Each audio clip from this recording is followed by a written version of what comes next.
Hello, everyone. Atif Smith here, and this is my weekly presentation in organizational change in the workplace. The change I will be going over in this presentation will be the citywide communication channel in the city of Rancho Cucamonga. City employees currently use either email through Gmail or GroupMe, as well as phone calls, as well as paper trails in the office to communicate with each other inside the department as well as across departments. The city will be looking to switch to Microsoft Teams, where they can create group channels, threads, and immediate means of communication with all departments and city employees.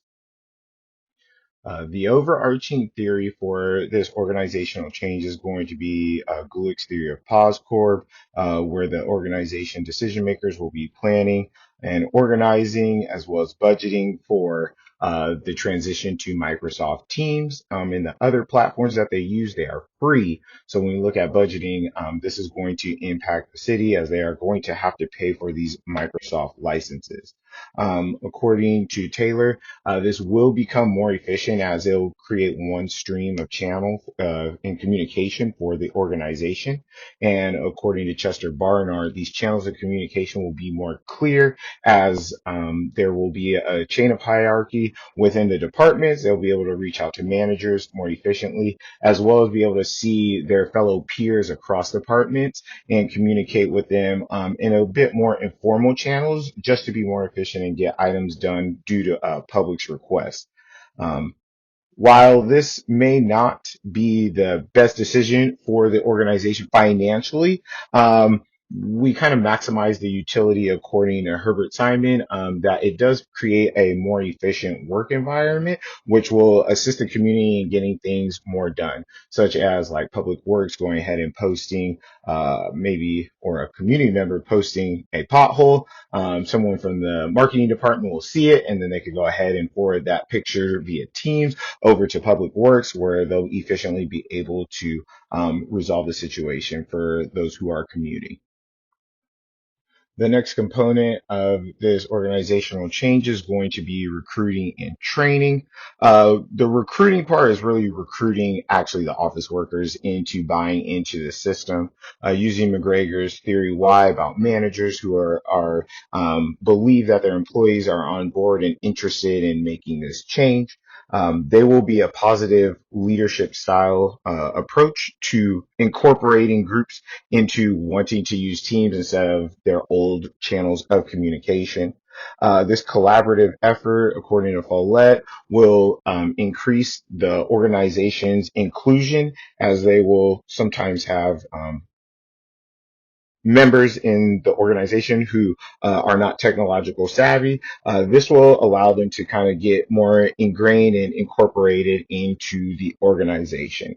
According to Selznick's theory of legitimacy, this is being incorporated due to the community members not believing that the organization communicates well, and things kind of go to the wayside and take a long time to be adjudicated. So the legitimacy behind this organizational change is increasing communication, which will then increase the output of change within the community for its community members. The last stage is going to be implementing. The city of Rancho Cucamonga is going to have to act transparently, according to Appleby, as it is going to consume part of the budget. They will have to make that apparent and known when creating the organization's budget at the end of the year or beginning of the fiscal year. And according to Katz and Cons, the organization is going to have to adapt to its environment.